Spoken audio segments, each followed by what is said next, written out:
Hello friends, मैं हूँ Roshni. Welcome to again your question math. So let's talk about our today's topic. आज के topic में हम बात करेंगे फाइनल अकाउंट्स विद एडजस्टमेंट, यानी कि एक फाइनल अकाउंट कैसे तैयार किया जाता है। सबसे पहले हम इसी के बारे में जानेंगे। तो चलिए सबसे पहले हम जानते हैं इसके मीनिंग के बारे में। फाइनल अकाउंट से आशय एक ऐसे अकाउंट से होता है जो ईयर के एंड में बनाए जाते हैं।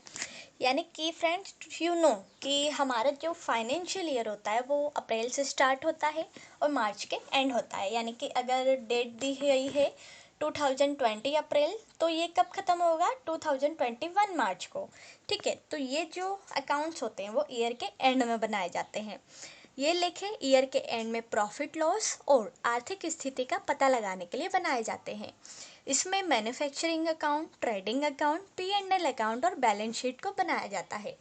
फ्रेंड्स, मैन्युफैक्चरिंग अकाउंट जो होता है वह कुछ ही व्यक्ति बनाते हैं। और मैन्युफैक्चरिंग अकाउंट कौन बनाता है? जो किसी वस्तु का उत्पादन करता है। यानी ये सभी लोगों के लिए बनाना ज़रूरी नहीं होता है, सिर्फ वही व्यक्ति इसे बनाते हैं जो किसी वस्तु का उत्पादन करते हैं। बाकी लोगों के लिए इसका बनाना ज़रूरी नहीं होता है। अब हम देखते हैं कि objectives of preparing final accounts, यानी कि इसका उद्देश्य क्या होता है, क्यों हम फाइनल अकाउंट को तैयार करते हैं। फाइनल अकाउंट तैयार करने के लिए सिर्फ दो उद्देश्य होते हैं। कौन से होते हैं? फर्स्ट तो यह कि एक तो बिजनेस का रिजल्ट पता चल जाता है, रिजल्ट यानी कि प्रॉफिट लॉस ज्ञात हो जाता है। सेकंड होता है व्यापार की आर्थिक स्थिति, यानी कि बिजनेस की जो संपत्ति है, उसकी लेनदारी, व्यापार की कैपिटल, उसका दायित्व, ये सब भी इसके माध्यम से ज्ञात हो जाता है। इन उद्देश्यों की पूर्ति करने के लिए ही यहाँ पर फाइनल अकाउंट्स बनाए जाते हैं। फाइनल अकाउंट्स के अंतर्गत ट्रेडिंग अकाउंट होता है, सेकंड होता है P&L अकाउंट यानी कि प्रॉफिट एंड लॉस अकाउंट, और थर्ड लास्ट आता है बैलेंस शीट अकाउंट, यानी कि इसे बैलेंस शीट कहते हैं। ये तीनों इसमें बनाए जाते हैं। ट्रेडिंग अकाउंट ग्रॉस प्रॉफिट ज्ञात करने के लिए बनाया जाता है, और P&L अकाउंट नेट प्रॉफिट ज्ञात करने के लिए बनाया जाता है, और बैलेंस शीट व्यापार की आर्थिक स्थिति ज्ञात करने के लिए बनाई जाती है। तो हम इसे वन बाय वन समझते हैं कि फाइनल अकाउंट एक्चुअली में प्रिपेयर कैसे किया जाता है। सबसे फर्स्ट मैंने आपको बताया था मैन्युफैक्चरिंग अकाउंट। तो यह उन ऑर्गेनाइजेशन के द्वारा बनाया जाता है जो कि कच्चा माल खरीदकर निर्मित माल बनाता है। इस अकाउंट से यह ज्ञात हो जाता है कि निर्मित माल में कौन कौन से खर्च शामिल है। इसमें एक्सपेंसेस को डेबिट साइड में लिखा जाता है और इसका टोटल अमाउंट ट्रेडिंग अकाउंट में ट्रांसफ़र कर दिया जाता है। यहाँ पर सिर्फ निर्मित माल का ही लेखा किया जाता है। इसमें सिर्फ आइटम्स के एक्सपेंसेस लिखे जाते हैं। ठीक है, यहाँ पर और कोई सा भी लेखा नहीं होगा। सिर्फ जो चीज़ें बनाई जाती है, जिनका उत्पादन होता है, जिन्हें कच्चे माल से निर्मित माल में परिवर्तित किया जाता है, सिर्फ उनका ही लेखा इस अकाउंट में किया जाता है। इसीलिए इसे मैन्युफैक्चरिंग अकाउंट कहा जाता है। सेकेंड आता है ट्रेडिंग अकाउंट, यानी कि इसके बाद में ट्रेडिंग अकाउंट बनाया जाता है। यह अकाउंट सिर्फ माल के क्रय विक्रय और ओपनिंग और क्लोजिंग स्टॉक का लेखा करता है। इस अकाउंट में सभी डायरेक्ट एक्सपेंसेस डेबिट में लिखी जाती है। ट्रेडिंग अकाउंट का फॉर्मेट जो होता है वो इस टाइप से होता है, जैसे कि यहाँ पर 4 कॉलम होते हैं, पर्टिकुलर अमाउंट, एक होता है डेबिट साइड, एक होता है क्रेडिट साइड। अब यहाँ पर जैसे 2 ओपनिंग स्टॉक है, यहाँ पर जैसे कि रॉ मटेरियल हो गया, कोई सा वर्क प्रोग्रेस में चल रहा है वो हो गया, कुछ चीज़ खरीदी है तो 2 परचेस हो गया, कुछ चीज़ मजदूरी है तो 2 वेजेस हो गया। इस टाइप से यहाँ पर ये लिखा हुआ है। और बाय साइड में बाय सेल्स हो गया, बाय सेल्स रिटर्न हो गया, और बाय क्लोजिंग स्टॉक हो गया। ठीक है, 2 ओपनिंग स्टॉक हमेशा डेबिट होगा और जो क्लोजिंग स्टॉक है वो हमेशा क्रेडिट होगा बाय करके। ओके, तो यहाँ पर ये था ट्रेडिंग अकाउंट। नेक्स्ट आता है P&L अकाउंट, यानी कि ट्रेडिंग अकाउंट के बाद व्यापारी व्यापार का नेट प्रॉफिट या नेट लॉस ज्ञात करने के लिए P&L अकाउंट बनाता है। इसके डेबिट साइड में ग्रॉस लॉस या इनडायरेक्ट एक्सपेंसेस लिखे जाते हैं, और क्रेडिट साइड में ग्रॉस प्रॉफिट या व्यापार में प्राप्त आने वाली इनकम को लिखी जाती है। ठीक है, जैसे कि ट्रेडिंग अकाउंट का ग्रॉस प्रॉफिट आया है तो उस ग्रॉस प्रॉफिट को हम नीचे ट्रांसफ़र करेंगे और P&L अकाउंट में लिखेंगे। ठीक है, तो यहाँ पे डेबिट साइड में ग्रॉस लॉस, यानी कि अगर ग्रॉस लॉस उधर क्रेडिट में हुआ है तो यहाँ पर ये डेबिट होगा, उधर क्रेडिट हुआ है तो यहाँ पर ये डेबिट होगा। इस टाइप से आपको ये थोड़ा सा समझना पड़ेगा। तो P&L में यहाँ पर ग्रॉस लॉस और इनडायरेक्ट एक्सपेंसेस डेबिट में लिखी जाती है, और क्रेडिट में ग्रॉस प्रॉफिट और व्यापार में जो इनकम आती है वो लिखी जाती है। इन अकाउंट का टोटल नेट प्रॉफिट या नेट लॉस होता है यदि क्रेडिट साइड का टोटल ज़्यादा है और डेबिट साइड में नेट प्रॉफिट लिखकर टोटल बराबर कर दिया जाता है, और अगर डेबिट साइड का टोटल ज़्यादा है तो क्रेडिट साइड में नेट लॉस लिखकर टोटल बराबर कर दिया जाता है। जैसे कि यहाँ पर एक एग्ज़ाम्पल है कि यहाँ पर किस तरीके से इसका फॉर्मेट मैंने आपको बताया है कि किस तरह से इसमें एंट्री की जाती है, किस तरह से इसके सौदों को लिखा जाता है। इसके बाद बनती है बैलेंस शीट, यानी कि ये किस लिए बनाते हैं हम, आर्थिक स्थिति ज्ञात करने के लिए।